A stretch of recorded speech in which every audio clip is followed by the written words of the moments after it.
اور سول ادارے یہ کام کریں اور سیاستدان اس کی پشت پناہی کریں. ارشاد صاحب آپ سمجھتے ہیں کہ کیا یہ اس وقت جو غلط ہوا 90 دن میں الیکشن نہیں ہوئے ہو جانے چاہیے تھے آئین کے مطابق, اب اگر 91-2 پہ عمل درآمد ہو رہا ہے تو اس کو اس کے ساتھ کمپیریزن نہیں جو وہ صدر یہ تو نہیں کہہ رہے میں اجلاس نہیں بلاؤں گا, وہ یہ کہہ رہے ہیں کہ جی یہ نشستیں پوری کریں, اسمبلی کو مکمل کریں, تو آپ کر دیں. اب یہ کون الیکشن, پہلے بھی الیکشن کمیشن رکاوٹ بنا, اب بھی الیکشن کمیشن رکاوٹ بن رہا ہے. اس وقت بھی الیکشن کمیشن نے جس کی ذمہ داری تھی الیکشن کرانا اس نے انکار کر دیا, بہانے بنانے شروع کر بات یہ ہے دیکھیں اب بھی الیکشن کمیشن ہی کر رہا ہے کہ بھی کیوں نہیں پوری ہو رہی. صحیح, الیکشن ہوئے ہیں 8 تاریخ کو, نوٹیفیکیشن میں تاخیر آپ نے کی, 15 دن میں آپ نوٹیفیکیشن نہیں کر سکے, جی ان کو کرنا چاہیے تھا نا. صحیح ہے, آپ نے نوٹیفائی نہیں کیا. ٹھیک, اس کے بعد ایک پارٹی چلی گئی, پھر ساری پارٹیاں چلی گئیں, پھر آپ نے فیصلہ کرتے کرتے 8 دن لگا دیے. جی ابھی بھی فیصلہ میں آج فیصلہ کر دیتے. صحیح ہے, تو مطلب ہے کہ یہ جو تاخیر ہو رہی ہے, تاخیر کی جا رہی ہے, تاخیر کی جا رہی ہے, تو اس کے بعد ایک تو پوائنٹ جو ہے کوئی ویلڈ ہے یا نہیں ہے, اگر ہے ویلڈ تو اس کو ختم کریں, سالو کریں, جی بالکل, اور اجلاس بلائیں. بالکل ٹھیک ہے. ہمیں جوائن کیا ہے سربراہ سنی اتحاد کونسل حامد رضا صاحب نے. حامد صاحب بہت شکریہ آپ کے وقت کا. حامد رضا صاحب یہ بتائیے گا کہ کیا الیکشن سے قبل بھی پی ٹی آئی اور سنی اتحاد کونسل میں یہ سوچ پائی جاتی تھی کہ وہ پارلیمانی شراکت داری کریں گے, اور اگر یہ موجود تھی تو پھر مخصوص نشستوں کے لیے فہرست کیوں جمع نہیں کروائی گئی سنی اتحاد کونسل کی طرف سے الیکشن کمیشن میں؟ جی بسم اللہ الرحمن الرحیم, بہت شکریہ. جی بالکل, الیکشن سے پہلے یہ چیز موجود تھی اور اس حوالہ سے باقاعدہ مشاورت بھی ہوئی, اور مشاورت کے بعد یہ فیصلہ کیا گیا کہ سنی اتحاد کونسل MWM یہ پاکستان تحریک انصاف کے ساتھ مل کر پنجاب کے اندر بلے کے نشان پر ہم تمام لوگ کنٹیسٹ کریں گے, جس کی وجہ سے جو لسٹ پاکستان تحریک انصاف کی طرف سے جمع کروائی گئی تھی اس کے اندر MWM کی خاتون بھی شامل تھیں اور SIC کی بھی, سنی اتحاد کی خاتون بھی شامل تھیں, اور ہمیں تو یہ نہیں پتا تھا اس وقت کہ بلے کا نشان اڑا دیا جائے گا. تو یہ بعد والی سچویشن ڈیولپ ہوئی جب بلے کا نشان اڑ گیا. جی نہیں, لیکن جب بلے کا نشان اڑ گیا تو اس وقت یہ جو ارکان تھے ان کو آپ کی طرف سے ٹکٹ جاری ہو جاتے, شمولیت ہو جاتی, تو یہ مسائل کھڑے نہ ہوتے. اس وقت کیوں نہیں سوچا گیا؟ جی بالکل, اس وقت چونکہ ایک تو یہ بات سے میں اتفاق کرتا ہوں کہ اس وقت اس کے اوپر جو ہماری مشاورت ہو رہی تھی اس وقت 3 پارٹیز کے ساتھ یہ مشاورت ہوئی. جی MWM کے ساتھ ہوئی, سنی اتحاد کونسل کے ساتھ ہوئی, اور شیرانی صاحب کی پارٹی کے ساتھ ہوئی, اور پاکستان تحریک انصاف کے طرف سے جو افراد کا تعین کیا گیا تھا انہوں نے نیگوشیٹ کیا اور تمام معاملات سیٹل ہو گئے, اور اس کے اندر یہ فیصلہ بھی ہوا کہ ایک ہی پارٹی کے نشان پر الیکشن لڑا جائے گا. اور پھر لاسٹ منٹس میرا خیال ہے کہ وہ تھوڑا مس ہینڈلنگ ہو گئی, وہ بلے باز کو سامنے لے آئے اور وہ اس پریشر کو سسٹین نہ کر سکے, جس کی وجہ سے یہ ساری سچویشن ڈیولپ ہوئی. جی صحیح ہے, یہ بتائیے گا کہ اچھا یہ بلے باز والا جو معاملہ تھا یہ واقعی رؤف حسن صاحب کی غلطی تھی؟ جو شخص آپ کے مقابلے میں, خان صاحب کے مقابلے میں پارٹی بنا کے بیٹھا ہوا ہے 7-8 سال سے, وہ بیانات جاری کرتا ہے, اس کو لینا اور اس کے ساتھ بات چیت کرنا کوئی, میں تو سمجھتا ہوں غلطی نہیں تھی. میرا ذاتی خیال تو یہ ہے کہ جی شاید ٹیکنیکلی یہ مسٹیک ہی ہوئی, لیکن انہوں نے شاید اپنی طور پر کوئی یقین دہانی کروائی تھی, حالانکہ ہماری طرف سے تینوں پارٹیز کی طرف سے باقاعدہ تمام چیزیں سیٹل ہو گئی تھی, اور مجھے تو یہ پتہ ہے کہ میری طرف سے اور MWM کی طرف سے جو تعاون تھا وہ بھی مکمل طور پر غیر مشروط تھا, اور میمورنڈم بھی اس وقت سائن ہو گئے تھے, تمام چیزیں سائنڈ تھیں. لیکن لاسٹ منٹ ظاہر ہے پاکستان تحریک انصاف کی اس وقت جو اویلیبل قیادت تھی باہر, انہوں نے بلے باز کا فیصلہ کیا اور غلطی ہو گئی. ناقابل بھروسہ آدمی تھے لیکن اس کے اوپر وہ بھروسہ کر بیٹھے, ان کی قسموں پہ شاید یقین کر بیٹھے, اور اس کا رزلٹ پھر اب ہمارے سامنے ہے جی ساروں کے. جی یہ بتائیے گا کہ قومی اسمبلی کے کل کے اجلاس میں آپ شرکت کر رہے ہیں, لائحہ عمل کیا ہوگا؟ اپیرنٹلی ایک یہ بھی بات دیکھنے کو ملی کہ مریم نواز صاحبہ جب منتخب ہوئی وزیر اعلیٰ پنجاب تو ایک واک اوور دیا گیا سنی اتحاد کونسل کی طرف سے, کوئی ویسا مزاحمت یا وہ کوئی ویسا شور شرابہ نہیں تھا. تو کل کا لائحہ عمل آپ کا کیا ہے؟ جی ایک تو میں پنجاب کے حوالے سے وضاحت کر دوں کہ چونکہ جو پارلیمانی نارمز ہوتی ہیں اس کے اندر ایک ٹوکن دھرنے کی ٹرم استعمال کی جاتی ہے نارملی، وہ ہم اس وقت مخصوص نشستیں الاٹ نہ کرنے پر، اجلاس بلائے جانے پر ہمارے اراکین احتجاج کے لیے باہر یہی سوال ایک بریک لیتے ہیں حامد صاحب قطع کر معافی، ایک بریک لیتے ہیں، بریک کے بعد یہی سوال آپ سے جانتے ہیں، اسی کا جواب جانتے ہیں آپ سے، ہمارے ساتھ رہیے۔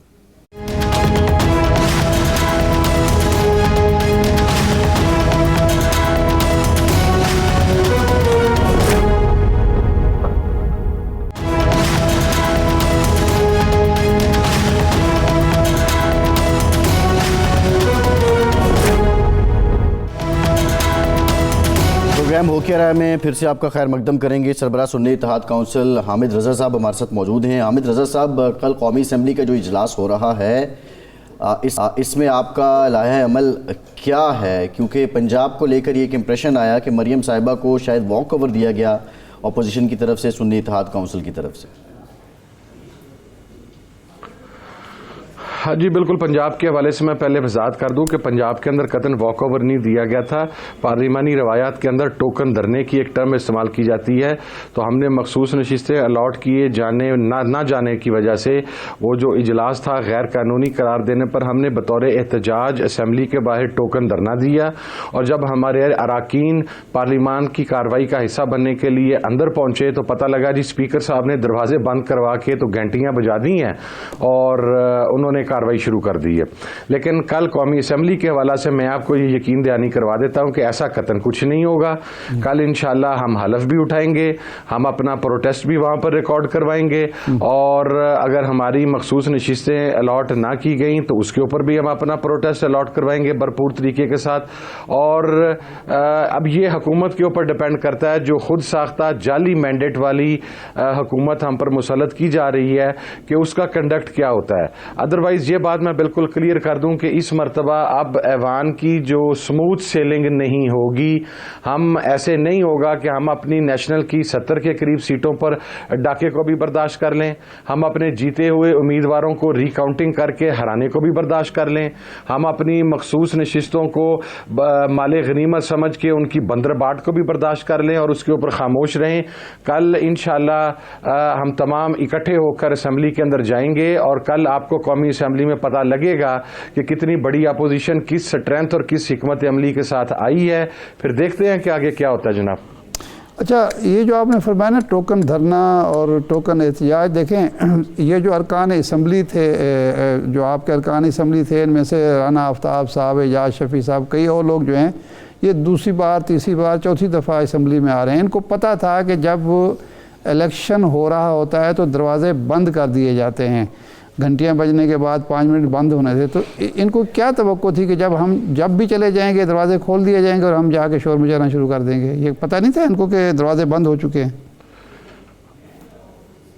آپ کی بات بالکل بجا ہے جی۔ کچھ پارلیمنٹیرینز ایسے ہیں جن کا ایکسپیرینس بہت زیادہ ہے، 3 مرتبہ 4 مرتبہ 5 مرتبہ وہ پہلے بھی ماضی میں رکن رہ چکے ہوئے ہیں۔ لیکن دراصل ہوتا یہ ہے کہ جب بھی اپوزیشن اس قسم کا ٹوکن دھرنا دیتی ہے تو حکومت کی طرف سے ایک ڈیلیگیشن بھیجا جاتا ہے ان کو منانے کے لیے، اور یہ بھی پارلیمانی روایات کا حصہ ہے۔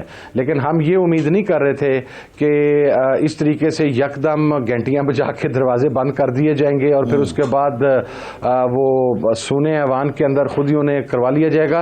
تو یہ اب میں آپ کو یقین دہانی کرواتا ہوں کہ قومی اسمبلی کے اندر کوئی ٹوکن دھرنا نہیں ہوگا۔ قومی اسمبلی میں جو بھی ہوگا وہ ایوان کے اندر ہوگا، ہال کے اندر ہوگا۔ آج مریم نواز صاحبہ نے رانا آفتاب صاحب سے گفتگو کرتے ہوئے یہ بات مینشن کی ہے کہ کل جو ہے میں نے اپنے بندے بھی آپ کی طرف بھیجے تھے لیکن آپ نہیں آئے، یہ بار انہوں نے بات کی ہے، شاید یہ روایت قائم رہی ہے۔ سوال یہ ہے حامد رضا صاحب کہ سنی اتحاد کونسل میں یہ سوچ اگر پہلے سے موجود تھی کہ ہمارا کوئی پارلیمانی اشتراک ہو سکتا ہے تو مخصوص نشستوں کے لیے فہرست جمع کیوں نہیں کروائی گئی؟ کاغذات نامزدگی کے ساتھ جو ٹکٹ ہے وہ سنی اتحاد کونسل کی منسلک کیوں نہیں کی گئی؟ اور اب جو آپ بات کر رہے ہیں اس نے ایک نیا پنڈورا باکس بھی کھول دیا ہے۔ اگر آپ کو نہیں ملتی مخصوص نشستیں تو پھر آپ کیا آگے بھی عدالتی چارہ جوئی کریں گے؟ جی اول بات تو یہ کہ ہم بالکل آگے عدالتی چارہ کو جوئی بھی کریں گے, ہم ایوان کے اندر اس کے اوپر بھرپور احتجاج بھی کریں گے, اور ہم اس حکومت کو سموتھ سیلنگ پھر بالکل نہیں دیں گے, اور ایوان کے باہر بھی احتجاج کی حکمت عملی پر غور کیا جائے گا. نمبر 1. نمبر 2, آپ نے جو یہ میرے سے پوچھا کہ ہم نے لسٹ جمع کیوں نہیں کروائی, تو میں ایک بات کو کلیریفائی کر دوں کہ چونکہ ہم 7 سال سے اتحادیہ پاکستان تحریک انصاف کے الیکشن سے پہلے ہمارے درمیان یہ فیصلہ ہوا کہ پنجاب کے اندر MWM, SIC اور پاکستان تحریک انصاف بلے کے نشان کے اوپر الیکشن کنٹیسٹ کریں گے. اس کے اوپر جب ہم نے تحریک انصاف کی طرف سے جو لسٹ جمع کروائی گئی اس کے اندر SIC کی خاتون بھی شامل تھیں اور MWM کی خاتون بھی شامل تھیں, اور ہم نے بطور الائیڈ پارٹیز وہ لسٹ وہاں پر جمع کروائی تھی. لیکن اس کے بعد چونکہ بلے کا نشان اڑا دیا گیا, اور جب نشان اڑایا گیا اس کے بعد مخصوص نشست جمع کروانے کی جو فیسلٹی تھی وہ اویلیبل نہیں تھی, وہ وقت گزر چکا تھا. لیکن 2 چیزیں میں آپ کو مخصوص نشستیں تو 15 دسمبر سے 23 دسمبر تک لوگوں نے کاغذات نامزدگی جمع کروائے ہیں صاحبزادہ صاحب, جو وہ کاغذات نامزدگی مخصوص نشستوں کے لیے بھی وہ دسمبر میں ہوئے.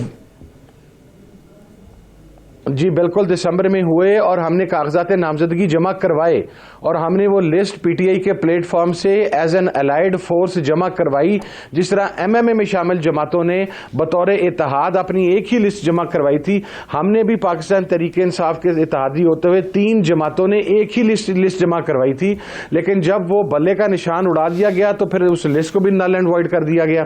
دوسری جو آج اب ایک سرٹن سچویشن ہے اس کے اوپر میں آپ کو عرض کر دوں کہ ایک ہے آئین پاکستان, ایک ہے رولز اینڈ پروسیجر. آئین کے تحت ہر پولیٹیکل پارٹی کے اندر اگر کوئی افراد شامل ہوتے ہیں تو ان کو مخصوص نشستیں دی جائیں گی, یہ آئین پاکستان کے اندر تحریر شدہ ہے. رولز اینڈ پروسیجر اس کو ڈیفائن کرتے ہیں کہ آپ اتنی تاریخ کو لسٹ جمع کروائیں گے, یہ لاسٹ ڈیٹ ہوگی, یہ نامینیشن پیپرز ہوں گے. اس کے اندر اب ایک ایکسیپشن موجود ہے, ہم نے اس رولز اینڈ پروسیجر کے تحت اپنی سیپریٹ لسٹ جمع نہیں کروائی. ہم بالکل اس کے اوپر بلیک اینڈ وائٹ کلیئر ہو کے آپ کو بتا رہے ہیں.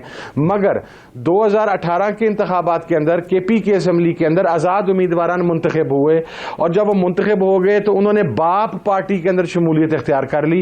شمولیت اختیار کرنے کے بعد باپ پارٹی کی طرف سے الیکشن کمیشن کو ریکویسٹ کی گئی کہ جناب والا برائے مہربانی ہمارے چونکہ کچھ آزاد اراکین نے باپ میں شمولیت اختیار کر لی ہے تو اب ہمیں نیا شیڈیول بھی جاری کیا جائے اور ہمیں مخصوص نشست بھی الاٹ کی جائے, جس کے اوپر الیکشن کمیشن آف پاکستان نے نہ صرف نیا شیڈیول جاری کیا بلکہ وہ نشستیں بھی مخصوص ان کو الاٹ کی گئیں. اسی طریقے سے 2018 ہی میں پنجاب کے اندر اقلیتوں کی نشستیں جمع نہیں کروائی گئی تھیں, لسٹیں بھی جمع نہیں کروائی گئی تھیں. تو جب انتخاب کے اندر وہ پارلیمانی سیٹیں MPS کی سیٹیں PTI کو مل گئیں تو پھر وہاں پر یہ ریکویسٹ الیکشن کمیشن کو دی گئی کہ جناب اب چونکہ ہم اتنی سیٹیں جیت چکے ہیں کہ ہمارے اتنے اقلیتی اراکین آ سکتے ہیں تو ہمیں لسٹ بھی جمع کروانے کی اجازت دی جائے اور ہمیں شیڈیول بھی دیا جائے. تو لسٹ کی بھی اجازت دی گئی اور شیڈیول کی بھی اجازت دی گئی, اور وہ مخصوص نشستیں اقلیتوں کی الاٹ بھی کی گئی. تو یہ پریسیڈنٹ آلریڈی موجود ہے. تیسرا ایک ہائی کورٹ کا فیصلہ موجود ہے, لاہور ہائی کورٹ کا, جس کے اندر لکھا گیا ہے باقاعدہ کیٹیگرائز کر کے, اور آج بیرسٹر علی ظفر صاحب نے وہ آرگو کرتے ہوئے وہ کیس لا کے طور پر وہاں پیش بھی کیا الیکشن کمیشن میں ٹریبیونل کے آگے کہ جناب والا جس پارٹی کی جتنی نشستیں ہیں وہ کسی اور پارٹی کو نہیں دی جا سکتی. اور اسی لاہور ہائی کورٹ کے اندر ایک تھا کہ لاسٹ ٹائم ایک پارٹی اپنی لسٹیں جمع کروانے میں لیٹ ہو گئی تھی اور وہ اپنی لسٹیں جمع نہیں کروا سکی تھی, تو اس کے اندر ہائی کورٹ کے ڈویژن بینچ نے یہ قرار دیا کہ لیٹ ہونے کی وجہ سے ان کا مخصوص نشستوں کا استحقاق ختم نہیں ہوتا. اگرچہ ٹائم ختم ہو چکا ہے, مدت ختم ہو چکی ہے, لیکن یہ لسٹیں دوبارہ جمع کروا سکتے ہیں, اور وہ لسٹیں دوبارہ جمع کروائی گئیں. اچھا صاحب, آج ایک خط لہرایا جناب چیف الیکشن کمشنر صاحب نے جو آپ کی طرف سے لکھا گیا تھا, اور جس میں کہا گیا تھا کہ جی ہم چونکہ کنٹیسٹ نہیں کر رہے اپنے نشان پر تو اس لیے ہم خواتین کی وہ جو لسٹ ہے وہ بھی جمع نہیں کرا رہے. وہ کیا قصہ ہے؟ واقعی آپ نے خود انکار کر دیا تھا مخصوص نشستیں لینے سے؟ سر وہ میں ابھی آپ کو دکھا دیتا ہوں. جی میرے پاس ایک لیٹر ہے جو 23 تاریخ کو نے لکھا کہ جنرل الیکشن کے اندر آپ پابند ہوتے ہیں کہ آپ نے 5% سیٹیں الاٹ کرنی ہوتی ہیں خواتین کو، یعنی کہ ان کو الیکشن لڑنے کے لیے اپنے میدان میں اتارنا ہوتا ہے. اور یہ ہر پارٹی یہ ایفیڈیوٹ جمع کرواتی ہے کہ ہم اپنی جب جنرل الیکشن کے لیے ٹکٹ جاری کریں گے تو 5% خواتین کو جاری کریں گے. الیکشن کمیشن نے 23 تاریخ کو ہمیں یہ خط لکھا کہ اگر آپ نے 8 فروری کے الیکشن میں تو اس کی لسٹ پرووائڈ کریں اور اس لیٹر کو آپ ود ان 3 days رسپونڈ کریں، وگرنہ آپ کے خلاف بھی تجدیدی کارروائی ہوگی. ہم نے اس کے تحت 26 تاریخ کو رپلائی کیا کہ انڈر آرٹیکل 206 جنرل الیکشن کے اندر سنی کارڈ کونسل نے ایز اے پارٹی اپنے کینڈیڈیٹ کھڑے نہیں کیے. میں خود کی بات کی کہ چیئرمین آر او نے میری حیثیت کو آزاد کر دیا اور میں آزاد حیثیت سے ایم این اے منتخب ہوا، تو اس وجہ سے ہماری خواتین نے الیکشن نہیں لڑا جنرل کی. جی ٹھیک ہے، ٹھیک. اچھا یہ صحیح ہے. اب کوئی تعلق پر مخصوص نشستیں نہیں ہے جی، اب ہمارا لیٹر جمع ہوا ہے انڈر آرٹیکل 104 ایک ہفتہ پہلے. صحیح، ٹھیک اور ہے. اگر الیکشن کمیشن صاحب یہ سمجھتے ہیں کہ ہم نے یہ درخواست دی ہے کہ ہمیں مخصوص نشستیں آرڈر کی جائیں، تو پھر 2 دن سے وہاں پر پروسیڈنگز کس چیز کی چل رہی ہیں؟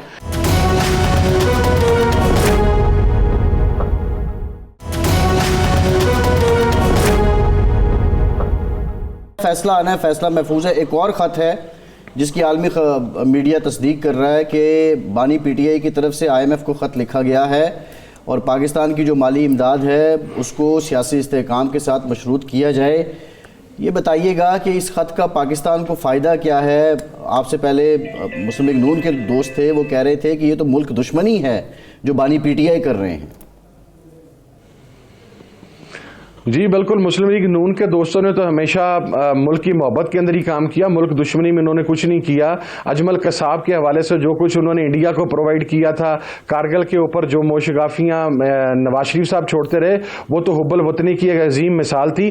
اس میں مسئلہ یہ ہے کہ IMF کا ڈیلیگیشن جب الیکشن سے پہلے پاکستان آیا تو پہلی مرتبہ پاکستان کی تاریخ میں وہ حکومت اس وقت کے اپوزیشن کے سب سے بڑے رہنما عمران خان صاحب کے پاس گیا، کیونکہ انہیں نظر آ رہا تھا کہ پاکستان میں پولیٹیکل اسٹیبلٹی کے لیے عمران خان کو آن بورڈ لینا ضروری ہے.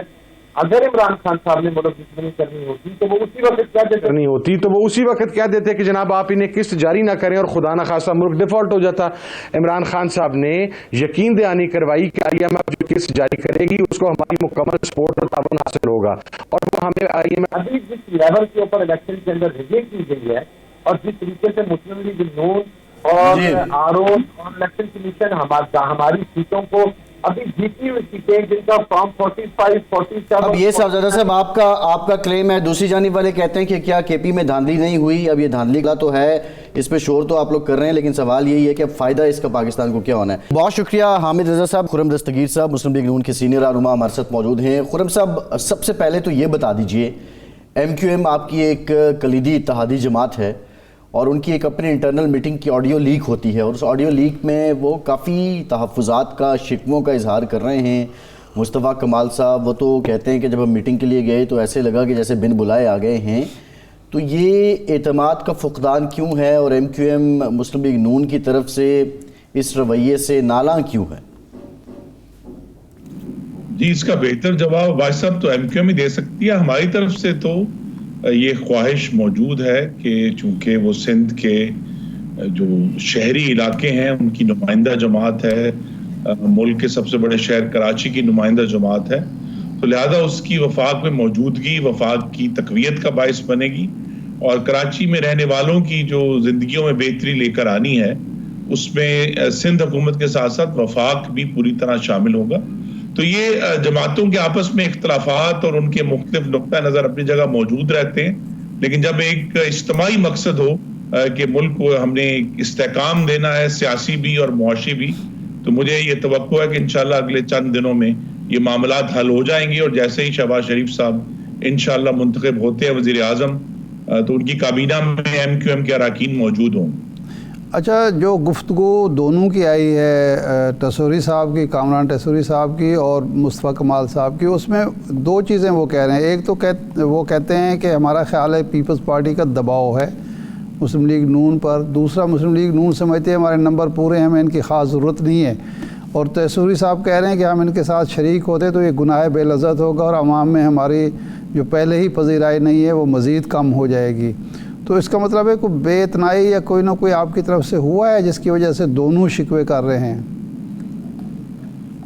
ایم کیو ایم کا ایک قدرتی مخاصمت ہے پاکستان پیپلز پارٹی کے ساتھ سندھ میں اور خاص طور پہ سندھ کے شہری علاقوں میں جو کہ ہمیشہ آڑے آتی ہے. میں آپ کے ناظرین کو شاید یاد ہو کہ 2022 میں بھی جب حکومت سازی ہونی تھی اس ووٹ آف نو کانفیڈنس کے بعد تو تب بھی ایم کیو ایم نے یہ اصرار کیا تھا کہ ان کا پیپلز پارٹی کے ساتھ ایک علیحدہ معاہدہ ہو جس کی ضمانت جو ہے وہ مسلم لیگ نون نے بطور ایک سینئر پارٹنر کے دی تھی اور وہ ان رائٹنگ معاہدہ جو کہ میں اس کا عینی شاہد ہوں تو میں نے دیکھا. تو یہ جو ان کے ایشوز ہیں پاکستان پیپلز پارٹی کے ساتھ وہ بھی ہمیشہ ایک ایشو رہتا ہے کیونکہ کراچی کے لیے جس قسم کی وسائل کی ضرورت ہے ایم کیو ایم کا ہمیشہ یہ رہا ہے نقطہ نظر کہ کراچی کو وہ وسائل فراہم نہیں کیے جاتے جو کہ کراچی کا حق بنتا ہے. تو ہماری یہ کوشش ہے مسلم لیگ نون کی کہ پیپلز پارٹی اور ایم کیو ایم دونوں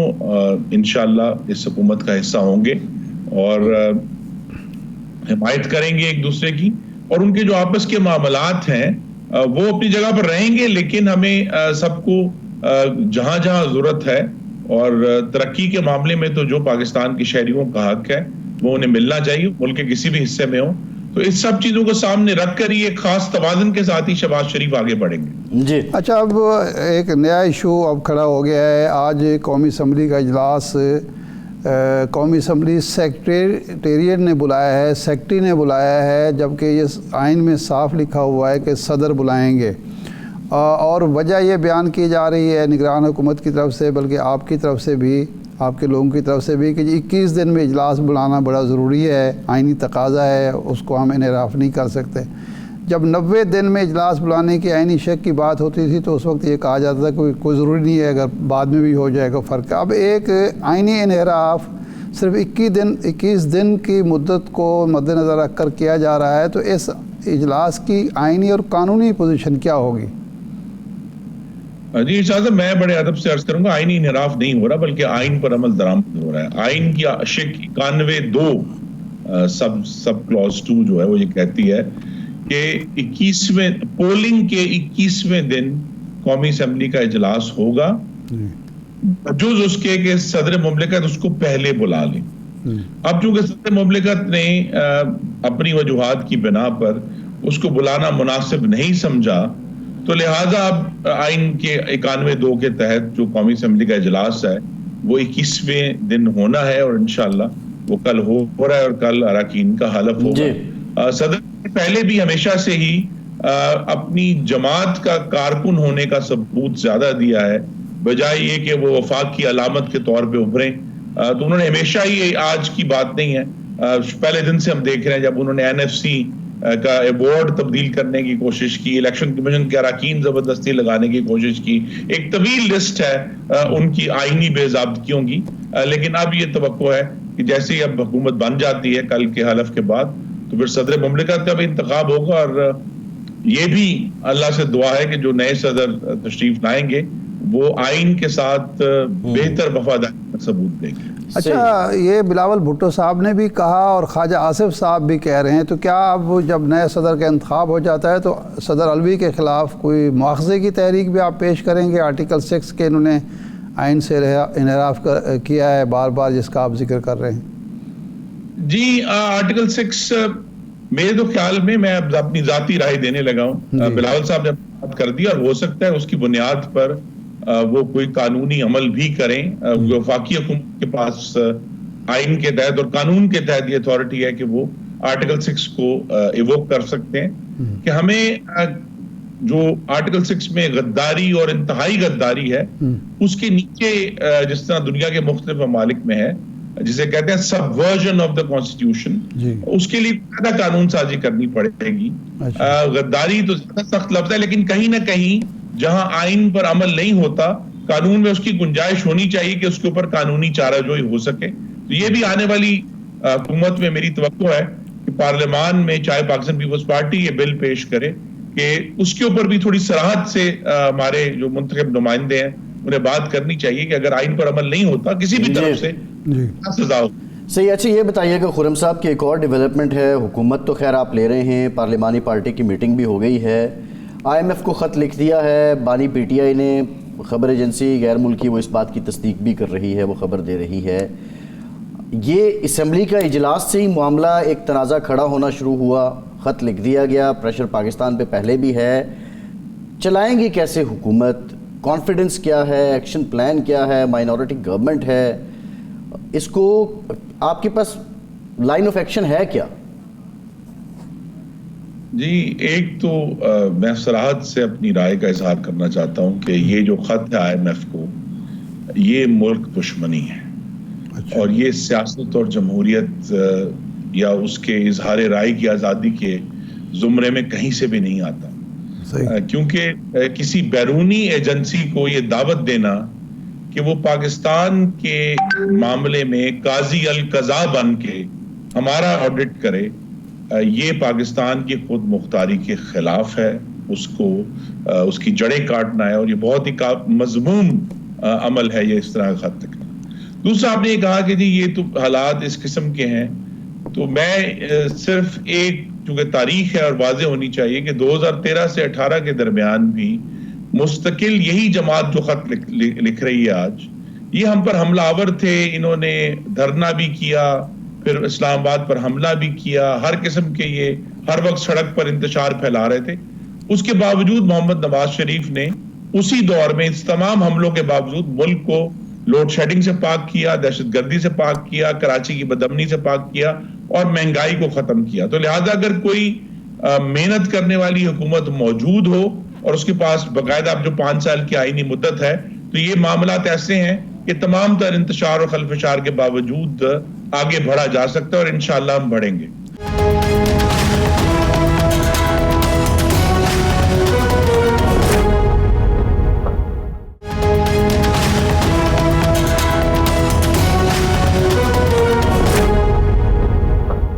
خرم صاحب اس وقت آپ کی 2/3 میجارٹی تھی, آپ ایک اپنے بلبوتے پر حکومت میں آئے تھے, حکومت سازی ہوئی تھی. اب آپ محتاج ہیں MQM کے, پیپلز پارٹی کے. پیپلز پارٹی حکومت میں شریک نہیں ہے اور اقتدار کے مزے بھی لے گی لیکن کوئی ذمہ داری بھی نہیں لے گی. ایک تو یہ آپ کے لیے مسئلہ ہوگا. دوسرا, جاوید لطیف صاحب اور آصف کرمانی صاحب کہتے ہیں کہ میاں صاحب جو وزیر اعظم نہیں بن سکے یا انہوں نے بالآخر انکار کیا.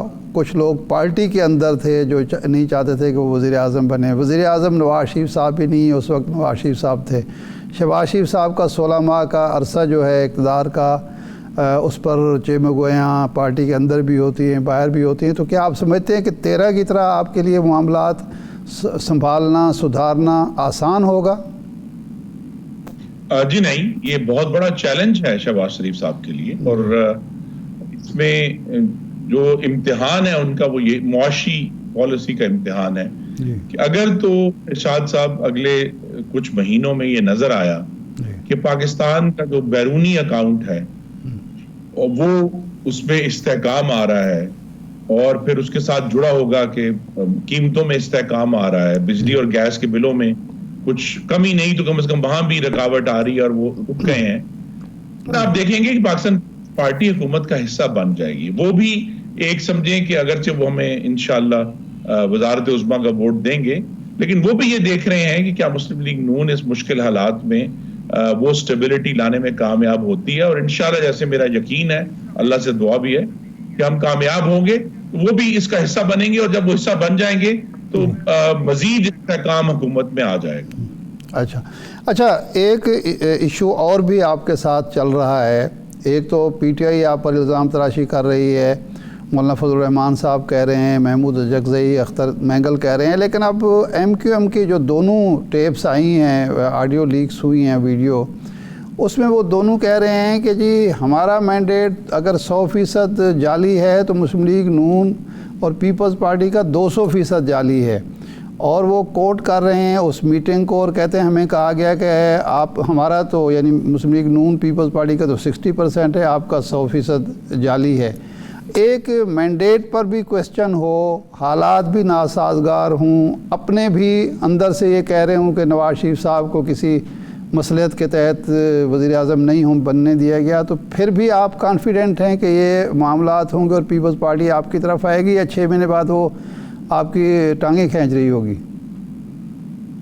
جی دیکھیے، کانفیڈنس تو ایک تو یہ کہ مختلف جماعتوں کا جو ہمیشہ سے مختلف نقطہ نظر ہوتا ہے، اور جماعتیں چونکہ اقتدار کے لیے ایک دوسرے کے سامنے کھڑی ہوتی ہیں، نبرد آزما ہوتی ہیں ایک دوسرے سے، لہذا وہاں ان کے درمیان اس طرح کی گفتگو جاری رہتی ہے. لیکن یہ جو حکومت بننے جا رہی ہے انشاءاللہ، اس کا تو پورا ہی دار و مدار لیجیٹیمیسی کے لیے بھی اور سٹیبلٹی کے لیے بھی اس کی پرفارمنس پہ ہے. اگر تو معاشی طور پہ استحکام آنا شروع ہو جاتا ہے تو آج کی یہ تمام باتیں جو ہیں وہ ماضی کا قصہ بن جائیں گی اور حکومت آگے بڑھے گی.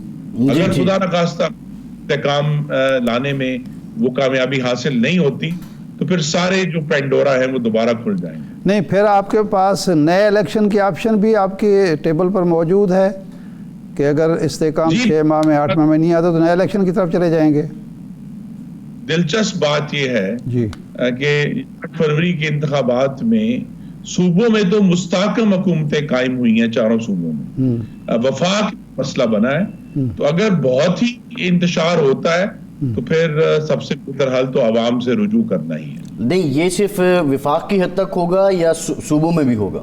پچھلے سال تو آپ کہتے تھے کہ جی ایک الیکشن ہو ہی نہیں سکتا وفاق میں، وہ تو 4 صوبوں میں اور وفاق میں اکٹھے ہوگا. اس کے اوپر جو ہے وہ ایک مزید مشاورت ہوگی اس سارے معاملے پہ، لیکن میری تو توقع اور دعا یہی ہے اللہ تعالیٰ سے کہ ہم اس سٹیج پر نہ ہی پہنچیں، اور انشاءاللہ یہ حکومت بننے جا رہی ہے یہ کامیاب ہو پاکستان کو معاشی استحکام دینے میں بھی اور سیاسی استحکام دینے میں. جی ٹھیک، خرم صاحب پروگرام کا ٹائم ختم ہو گیا. بہت شکریہ ارشاد صاحب، آپ کا شکریہ. آج کے پروگرام سے اتنا ہی. اپنا فیڈ بیک دیجیے گا. اجازت دیجیے.